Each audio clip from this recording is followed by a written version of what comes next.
مرنے والوں کی فہرست بنانے کا مہینہ۔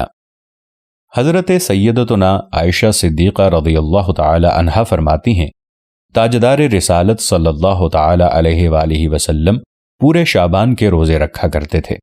فرماتی ہیں کہ میں نے عرض کی، یا رسول اللہ صلی اللہ تعالی علیہ وآلہ وسلم، کیا سب مہینوں میں آپ صلی اللہ تعالی علیہ وآلہ وسلم کے نزدیک زیادہ پسندیدہ شعبان کے روزے رکھنا ہے؟